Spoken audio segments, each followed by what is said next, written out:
नमस्कार साथियों। बिना किसी बकवास के वीडियो को डायरेक्ट मैं स्टार्ट करता हूँ। देखिए, इलाहाबाद हाई कोर्ट का एग्ज़ाम जो है आप लोगों का, वो फेज़ 1 क्लियर हो चुका है। रिजल्ट सारी चीज़ें आ चुकी हैं। फेज़ 2 के एडमिट कार्ड भी आज या कल तक जारी हो जाएंगे और आपके एग्ज़ाम में मात्र 2 से 3 दिन बचे हैं। अगर इन 2-3 दिनों में मेरी बातों को आप लोगों ने मान लिया, यकीन मानो आपको सिलेक्शन से कोई भी रोक नहीं सकता, कोई भी नहीं रोक सकता। जैसा कि आप लोग जानते हैं कि 3 से 4 लाख बच्चों ने इलाहाबाद हाईकोर्ट ग्रुप डी का एग्ज़ाम दिया था और उसमें से मात्र 10,103 बच्चे सेलेक्ट हुए हैं और जिसमें से एक आप भी हैं और एक मैं भी हूँ। ठीक है। अब इन 10,103 लोगों में से मात्र 1700 लोगों को सेलेक्ट किया जाएगा। ठीक। यही 1699 सीट है, तो 1699 लोगों को सेलेक्ट किया जाएगा। ठीक। मेरा जो स्कोर है, मैं अपना स्कोर भी बता देता हूँ। तो मेरा स्कोर जो है वो है 89, यानी कि 89 नंबर मैंने स्कोर किया है 100 में से। ठीक है। और 4 क्वेश्चंस मैंने फिल करना ही छोड़ दिया था, नहीं तो 92-93 तो आ ही जाते। ठीक है। फिर भी मैं आपको बता रहा हूँ, आपका स्कोर अगर 85 है या उसके प्लस में है तो आप बिल्कुल सेफ पोजीशन में, आप लोग जी जान लगाकर फेज़ 2 की तैयारी कीजिए। लेकिन बाकी लोगों के लिए भी मैं बता देता हूँ, फीमेल कैटेगरी या SC ST के जो लोग हैं उनके लिए भी छूट रहेगा, तो 4-5 नंबर कम भी रहेगा। तभी आप देखिए, जैसे फेज़ 1 निकला है, फेज़ 2 भी आपका निकलेगा। डीमोटिवेट नहीं होना है लास्ट टाइम पर। आप अपना 100% दीजिए, बाद में जो होगा वो देखा जाएगा। लेकिन आपको टारगेट लेकर चलना है जो फेज़ 2 में, वो मैं आपको बता देता हूँ। फेज़ 2 में आपको ज़्यादा का टारगेट नहीं लेकर चलना है, बस आपको 100 में से 100 स्कोर करना है। मैं आपको 100 में से 200-300 स्कोर करने के लिए नहीं बोल रहा हूँ। 100 में 100 स्कोर कर दीजिए। एग्ज़ाम डेट आपका आ ही गया है, आप जानते ही हैं, 2 अप्रैल को है, 2023 2 अप्रैल। और एग्ज़ाम का जो सेंटर है वो सारे लोगों का इलाहाबाद में ही रहेगा। ठीक है। और एक चीज़ों को मैं आप क्लियर कर देता हूँ कि 100 क्वेश्चंस आ रहे हैं। इन 100 क्वेश्चंस में जैसे आपने पहले स्टेज में दिया था, वही जनरल स्टडीज़, वही हिंदी, वही मैथ और वही इंग्लिश के 25-25 क्वेश्चंस होंगे। ठीक। जैसा कि आप लोग जानते हैं कि हिंदी और मैथ वैसे भी आप लोगों का गलत होने वाला है नहीं। सिंपल मैथ, सिंपल हिंदी आएगा। 50 में 50 आपको तो वहाँ पर लाना ही लाना है। वहाँ पर आपको पूर्णांक हासिल कर लेना है। ठीक। 50 में 50 आसानी से आ जाएगा। ठीक। एक दो क्वेश्चंस को अप डाउन मान लेते हैं हम लोग। अब रह गई बात ये 2 सब्जेक्ट्स की। यही सारे बच्चों को दिक्कत करते हैं और इन्हीं दोनों पर मैं बात करने वाला हूँ।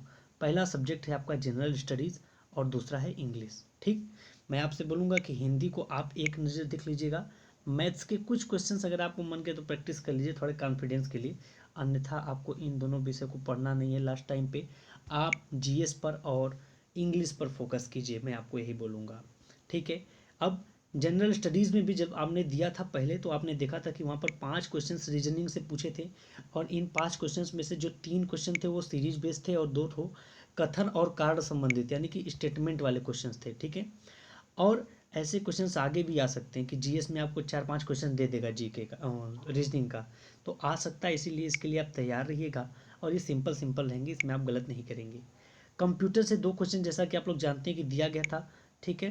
तो कीवर्ड्स आप लोग याद रख लीजिएगा, है ना, कि डायरेक्ट वाली जो कीज होती हैं, शॉर्ट कीज़, है ना, इसको आप तैयार कीजिए। हो सकता है वहाँ से क्वेश्चन दे दें और ऐसे करके बेसिक कंप्यूटर आपसे पूछेगा, उसमें ज़्यादा दिक्कत नहीं होगा, आपको तैयार कर लीजिएगा। इकोनॉमिक्स पर थोड़ा सा फोकस कर लीजिएगा। मैं तो आपको यही बोलूँगा कि लूसेंट का इकोनॉमिक्स जो है एकदम चाट जाइए उसको। ठीक है। और हिस्ट्री में भी आपको मॉडर्न हिस्ट्री पर, खासकर एंशियंट हिस्ट्री पर भी आपको फोकस करना है थोड़ा सा, ज़्यादा नहीं, जैसे आप पढ़ते आ रहे हैं उसी तरह। ठीक। पॉलिटी पर एक क्वेश्चन आएंगे, साइंस का एक क्वेश्चन आया था, तो उसी तरह का पैटर्न रहेगा। क्वेश्चन हो सकता है आपको कि पॉलिटी में 2-3 दे दे, हिस्ट्री में 1-2 कम कर दे, या इकोनॉमिक्स में 2 ठो दे दे और साइंस में बढ़ा दे। ठीक है। वो टोटली उसके ऊपर है। ठीक है।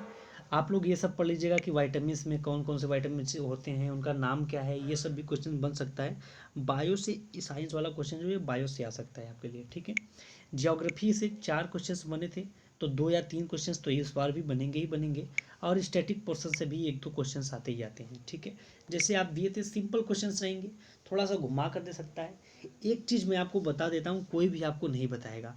जैसा कि आप जानते हैं कि आपका जो एग्ज़ाम ले रहा है उस संस्था का नाम है NTA। ठीक। National testing agency.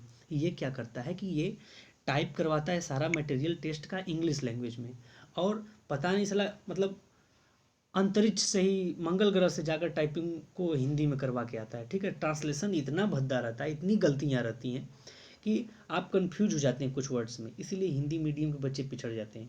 ठीक है, आप लोग क्या कीजिएगा कि हिंदी में कोई शब्द लिखा है आपको समझ में नहीं आ रहा है तो उसका इंग्लिश देख लीजिएगा, है ना। ये बहुत ज़रूरी टिप्स है जो मैं आपको बता रहा हूँ। ठीक है, आप मुझे अपना छोटा भाई मानिए, दोस्त मानिए, और आप मेरे चैनल पर भी आप अपना प्यार देते रहिए। चैनल को सब्सक्राइब कर लीजिए। छोटी से छोटी इन्फॉर्मेशन जो आपके लिए ज़रूरी हो सकती है वह मैं आपके लिए लाऊंगा। ठीक है, ये मेरी गारंटी है आपको। अब इस छोटे भाई से 2-4 बातें और सुन लीजिए, उसके बाद वीडियो ख़त्म करेंगे। जीएस की बात हो गई, अब हम लोग बात कर रहे हैं इंग्लिश लैंग्वेज के लिए। तो इंग्लिश में देखिए फिलर्स से क्वेश्चंस बनेंगे। फिलर्स में आपको जैसे इज भराएगा कि वाज भराएगा, हैज़ भराएगा कि हैव भराएगा, विल सैल में क्या भराएगा, बीइंग भराएगा, इन सारे पर आपको दे सकता है। फिक्स प्रीपोजिशन भी आप पढ़ के जाइएगा, वहाँ से भी आपको क्वेश्चंस बन सकते हैं।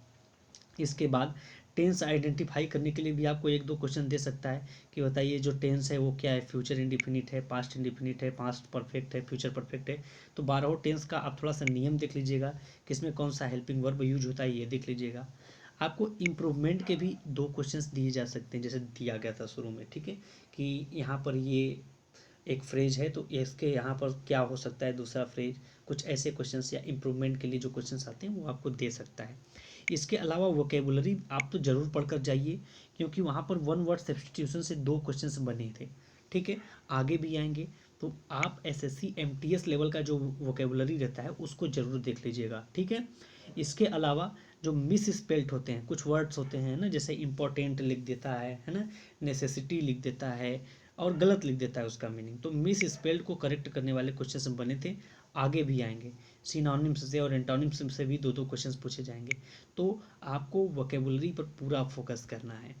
2 टॉपिक मैं और आपको बता देता हूँ। नरेशन तो फिक्स है भैया, आएगा ही आएगा, और नरेशन में भी जो यूनिवर्सल ट्रूथ वाले कंसेप्ट होते हैं, ठीक है, इन सारे को आप क्लियर कर लीजिएगा।